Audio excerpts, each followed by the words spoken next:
So 2 weeks ago, I started looking for a new bike. I came across the Polygon Vander T7 as a good budget dual suspension and proceeded to do some research about it. Two things are perfect already about it. One, it came in a large frame size with 27.5-inch wheels. And most importantly, two, it was in stock unlike so many other bike brands. I also took a gander at Polygon's Siskiyou T7, but two things were wrong. The large size only came in 29-inch wheels, and the bike was backordered for another 2 months. Now hold on. You might be thinking, why am I so set on 27.5-inch wheels and not a 29er? Well, let me tell you. Back in 2010, when I was a 17-year-old whippersnapper, most bikes were still 26ers, and 29ers were only starting to appear on the horizon. I was pretty absorbed into the sport and rode constantly, and then all of a sudden, it was gone. Our local trails that we sunk our blood and sweat into for years got bulldozed in one afternoon. Beaten and discouraged, I slowly got out of biking and into cars. I sold my bike for one of my first cars, and that was the end of that.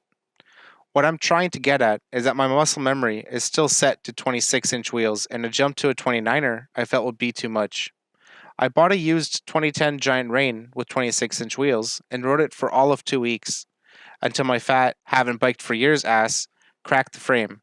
So I decided to look for a bike that would have a warranty, wouldn't break the bank, and most importantly, was available. Alright, so enough about that. I got the bike today and it came with a box full of goodies. First of all, these things don't usually come with a bike that gets shipped to you in a box. It came with a nice pedal wrench, which is really nice because most don't. Came with a torque wrench, which is pretty cool. It came with bits of all sizes. What's pretty cool is it also came with a bottle opener keychain, which is a nice touch. Other stuff in the box includes your RockShox manual, these awful plastic pedals that you should replace instantly. The reflectors were off the bike, which was nice, and other documentation that you probably will never need, but should keep for warranty. What was nice is that my bike fit perfectly into my Tilly rack without any adjustments. No weird bends or fat bulges in the frame like my Giant, making it easy to clamp in and go. The bike looks great. Slack, simple, with aggressive geometry, and with a great standover height. I like that it's not too flashy.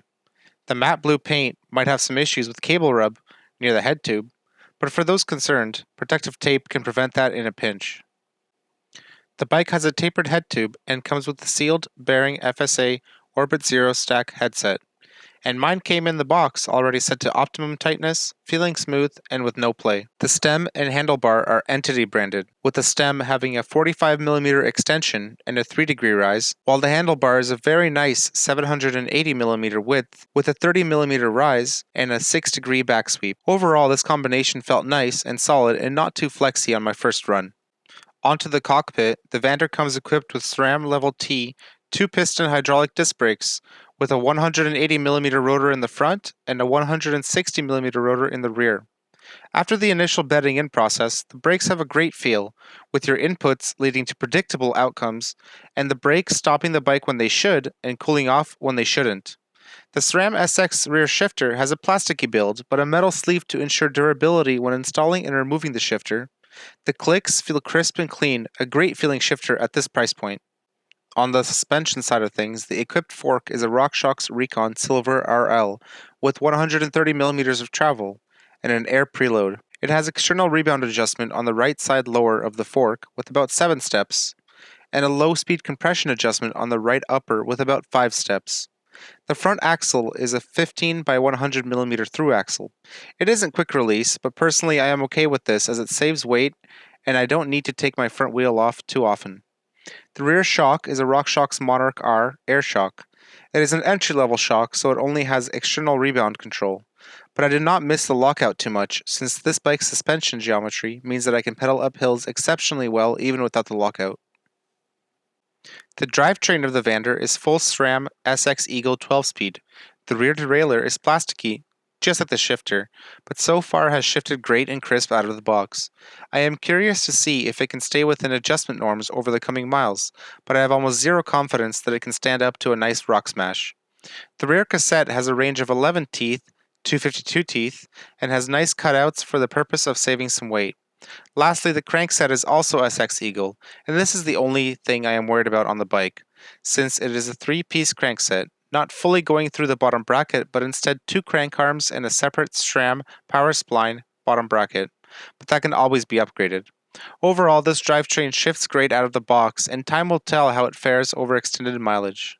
The tires on the Vander are both Schwalbe. The rear tire is a Schwalbe knobby nick in a 2.25-inch width, while the front tire is a Schwalbe Hands Dampf in a 2.35-inch width. I ran the front tire at 28 psi of pressure, while the rear tire was set to 32 psi. Out here in Central Cali, the churns can be quite sandy, but these tires held up well in the churns at this price point. One thing to note is that these tires are not tubeless ready, but these rims are, so that might be a good upgrade path in the future. The saddle and seat post are also both Entity branded. The seat post is 350 millimeters in length, giving a generous range of adjustment. The saddle is sufficiently comfy, and on my climb today I had no problems with it, but every rider is different, and you might be wishing for some more padding on longer climbs.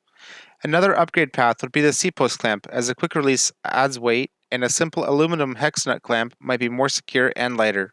Which brings me to my next point. The Vander has cable routing for a dropper post, which is great because dropper posts are a huge upgrade to any trail bike and make a quick release seat post clamp obsolete. The underside of the frame also includes a bottle holder mount, but it is directly in the path of the debris coming off the front tire. In any case, a bottle holder attachment is always a welcome addition. And as previously mentioned, the plastic pedals that come with the bike are complete trash. Get some good, flat metal pedals for your bike, and just don't slip off of them like I did without knee pads. This has just been a quick overview of the bike and the first impressions with the first ride experience. I will release a new video soon of my full riding impressions once I get the bike completely dialed into my liking and have some more miles on it. So far I am loving it. Stay tuned for my riding review video and ride safe.